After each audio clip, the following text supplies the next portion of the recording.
तो hello guys, welcome back to my channel. तो guys आज हम बात करने वाले हैं कि आखिर आप लोग ट्रेडिंग कैसे सीख सकते हो।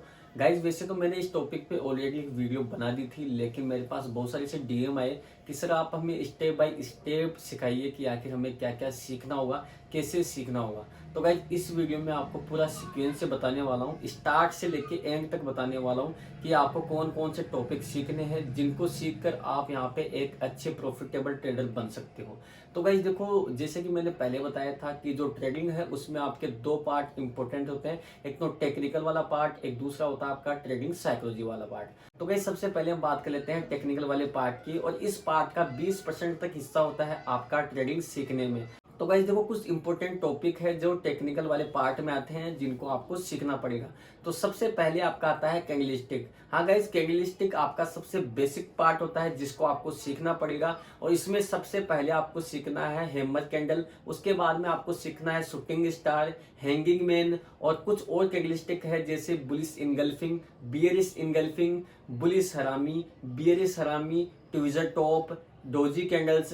ये सारी कैंडल्स आपको सीखनी होंगी। गाइस ये जो कैंडल्स मैंने बताई है ये आपके लिए बहुत ही इंपॉर्टेंट है। इनके अलावा भी बहुत सारी कैंडल्स होती है जो आप सीख सकते हैं, लेकिन जो मैंने अभी बताई है वो इंपॉर्टेंट कैंडलस्टिक है जिसको आपको सीखना ही चाहिए। ठीक है, कैंडलस्टिक के बाद में अगला जो टॉपिक आता है वो आता है कैंडलस्टिक चार्ट पैटर्न। हाँ गाइज, इन्हीं कैंडल से बने हुए कुछ चार्ट पैटर्न होते हैं जो आपके लिए इंपॉर्टेंट है। उनमें सबसे जो इंपॉर्टेंट है वो है आपका एम पैटर्न, डब्ल्यू पैटर्न यानी कि डबल टॉप डबल बॉटम। इसके साथ ही guys rising wedge, falling wedge, head and shoulder pattern, inverted head and shoulder pattern, pole and flag pattern. और गाइज कुछ से ट्राइंगल भी होते हैं जो आपको सीखना चाहिए, जैसे ascending triangle, descending triangle, symmetrical triangle. ये भी आपको सीखना पड़ेगा। तो गाइज ये कुछ इंपॉर्टेंट आपके कैंडलस्टिक चार्ट पैटर्न है जिनको आपको सीखना चाहिए। और इनके अलावा भी कुछ पैटर्न्स होते हैं जो आप सीख सकते हैं, लेकिन ये आपको मैंने मोटा मोटी बता दिया है जो आपके लिए सबसे इंपॉर्टेंट रहने वाले हैं। टेक्निकल पार्ट में गाइज अगला जो टॉपिक आता है वो आता है आपका सपोर्ट एंड रेजिस्टेंस। और गाइज ये सबसे इंपॉर्टेंट टॉपिक होता है टेक्निकल पार्ट में। और गाइज अगर आपको सपोर्ट एंड रेजिस्टेंस बिल्कुल डिटेल में सीखना है तो मैंने इस पे दो वीडियो बनाई है। एक तो बेसिक वीडियो बनाई है, एक एडवांस वीडियो बनाई है। तो आप अभी जाइए प्लेलिस्ट में, वहां पे बिगिनर सीरीज में जाके जो है सपोर्ट एंड रेजिस्टेंस को आप लोग सीख सकते हैं। इसके बाद में गाइज जो अगला टॉपिक आता है वो आता है इंडिकेटर्स। गाइज देखो, इंडिकेटर्स सीखना ज्यादा कंपलसरी नहीं है, अगर आप चाहें तो इसको स्किप कर सकते हैं। कुछ लोग इसको सीखना पसंद करते हैं तो इसलिए मैंने इस लिस्ट में इसको ऐड किया है। मैं अपनी बात करूं तो गाइज शुरू में मैंने इंडिकेटर सीखा था मूविंग एवरेज, तो आप चाहें तो मूविंग एवरेज को यूज कर सकते हैं, उसको सीख सकते हैं। लेकिन गाइज ये जो इंडिकेटर होते हैं वो लेग करते हैं लाइव मार्केट में, उसमें आपको काफी ज्यादा दिक्कतों का सामना करना पड़ता है। इसलिए गाइज मैं इंडिकेटर का यूज कभी नहीं करता हूं। आप चाहें तो अपने हिसाब से डिसाइड कर सकते हैं कि आपको इसको सीखना चाहिए या नहीं।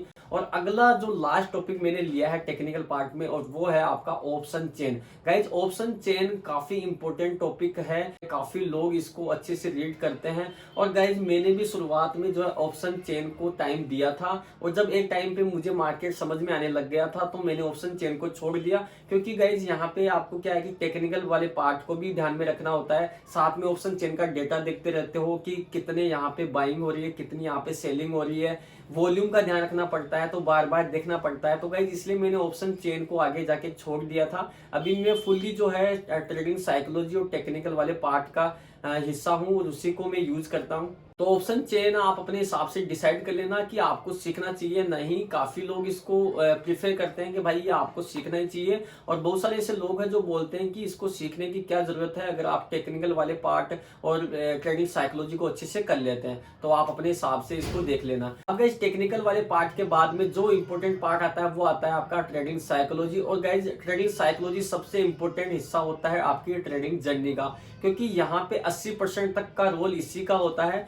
टेक्निकल वाले पार्ट का केवल 20% तक रोल होता है। तो गाइस देखो, ट्रेडिंग साइकोलॉजी में आपको जो सबसे पहले आपको सीखना है वो सीखना है मनी मैनेजमेंट, उसके बाद में सीखना है risk management, how to save your capital, how to book your profit. और गाइज कुछ अपने ट्रेडिंग रूल्स बनाइए। और गाइज अगर आप एडवांस में ट्रेडिंग साइकोलॉजी सीखना चाहते हैं तो आपको यहाँ पे रिटेलर और ऑपरेटर की साइकोलॉजी को समझना पड़ेगा कि कैसे यहाँ पे रिटेलर काम करता है और ऑपरेटर कैसे उनके स्टॉप लॉस को हंट करता है। तो ये सब आपको यहाँ पे सीखना सीखना पड़ेगा ट्रेडिंग साइकोलॉजी में। तो गाइस इस टॉपिक को मैंने आज डिटेल से कवर अप कर दिया है। आई होप कि आपकी सारी क्वेरी का आंसर मैंने दे दिया है। और फिर भी गाइस अगर आपकी कोई क्वेरी हो तो आप कमेंट कर देना, वीडियो को लाइक कर देना और चैनल को सब्सक्राइब कर देना। जय हिंद, वंदे मातरम।